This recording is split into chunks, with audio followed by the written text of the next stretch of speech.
Welcome back to my 3-part series on one of my favorite subjects, house hacking. I'm Suni, and today I'm going to take you on a walkthrough of my current house hack, which I have been working on for more than a year now. It was a duplex that I bought for $247,000 and only had to bring $711 to the closing table. I'll share with you guys what I did and what I am doing to the property, break down the numbers for you, and give you a peek into the before and the afters.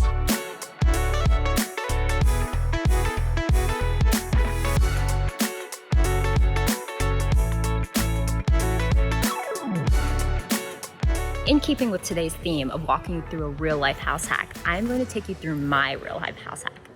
The fun part about this is that it's a duplex, so both sides very closely mirror each other.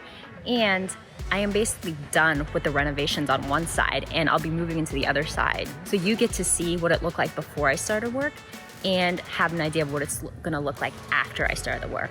I'll also talk you through the pieces that I look at and the things that I try to improve to boost overall desirability, which will help me rent it out when I move out, because my long-term goal with all of the properties that I house hack is to turn them into long-term rentals. I love house hacking because I can get into these long-term rentals with owner-occupant financing, which makes the financing that much cheaper and that much more profitable once I eventually move out and get tenants in.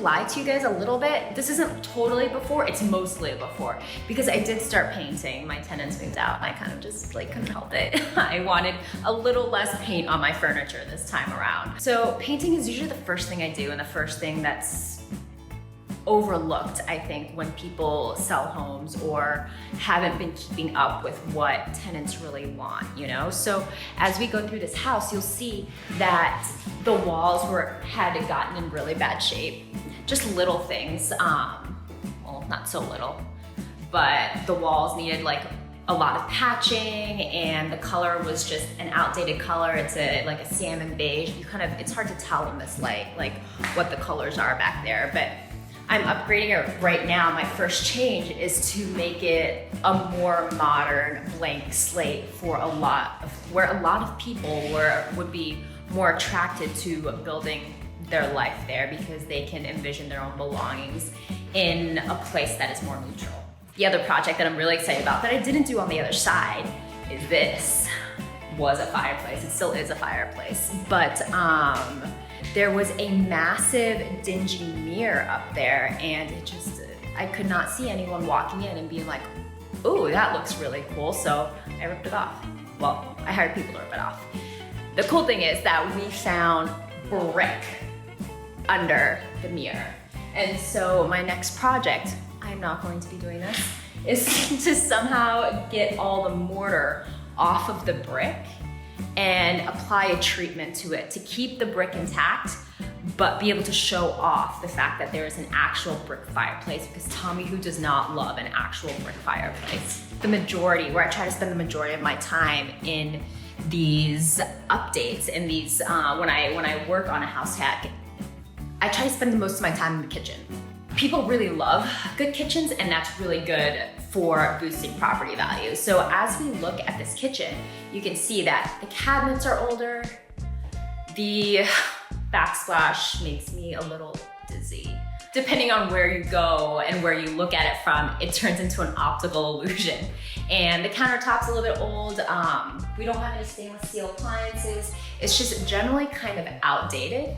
And this kitchen is massive. However, this is a 3-bedroom, 1-bathroom home in 1,700 square feet. People tend to want more bathroom space, and families tend to outgrow bathrooms first. So what I have done in my after side of the duplex is I added a bathroom off to the side of the kitchen. And in this place, it will go right in that corner. I know, it's not ideal. We all know that. But the plumbing won't allow for the bathroom to go anywhere else. When I put in a bathroom on this side as well, My all-in cost will be about $12,000 for both sides. And in this area, that will boost my property value by about $25,000. That is an example of the outsized return I would want if I was going to take on a major upgrade. Everything else is cosmetic. Everything else in that kitchen, we're going to be painting or epoxying the countertops, doing like refinishing those to a different color, adding fixtures for the cabinets, redoing the tile. It's all basically lipstick to make it better. It's nothing actually structurally happening there. We are going to go upstairs really quickly and take a look at the bathroom as well, because that is another area where I think upgrades can be made. People keep in older vanities, older mirrors. So going in here, one of the first things that I'll be doing, well, other than changing the shower head, because that is also always the first thing to go, is I'll be updating the lighting and the mirrors. As you can tell, it's just old. We'll get a back view, and there's really nothing that in here that will make someone really be like, oh, this is cute. Cupid, Cupid, send his kisses to me. Cupid, Cupid, tell him he belongs to me. Tell him that I'm still deeply in love. Cupid, Cupid, send his kisses to me. Cupid, Cupid, tell him he belongs to me. Tell him that I'm still deeply in love. And if you see my love, tell him that I'm sorry. I will do anything to get him back into my arms.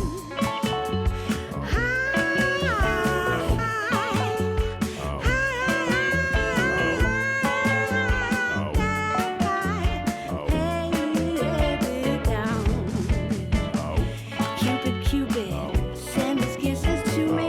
Cupid, Cupid, tell him he belongs to me. Tell him that I'm still deeply in love. And if you see my love, tell him that I'm sorry. I will do anything to get him back into my arms.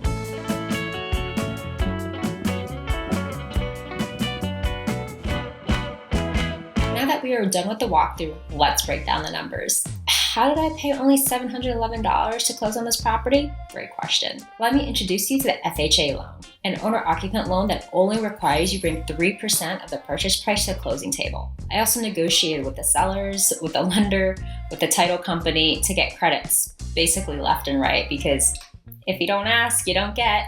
When I purchased this duplex, rents were at $900 per side. 10 months and a little over $8,700 later, I was able to release the unit at $1,599, which is about a 78% increase, and almost the entire cost of the renovation will be paid back in about a year. And the rent from the other side of the duplex now covers all but $250 of my mortgage. I don't know about you, but having only $250 in living expenses sounds, well, having only $250 in housing expenses sounds pretty great to me. Honestly, the work completed to bump up rents was pretty standard and not terribly technical or difficult. I did most of the work myself, and as a result, I was able to update the kitchen with new stainless steel appliances, update the tile backsplash, refinish the counters, and add fixtures, basically build out a new kitchen almost, for $2,000. I painted a 1,700 square foot home for $400, updated an old bathroom with new mirrors and light fixtures for about $200, and then updated random odds and ends and fixtures and lights throughout the house for another $100. The one big ticket item that I did not do myself, thank goodness, was putting in a new bathroom. This cost about $6,000, and when I put in a new bathroom on the other side as well, spending about a total of $12,000, that should return about a $50,000 increase in property value.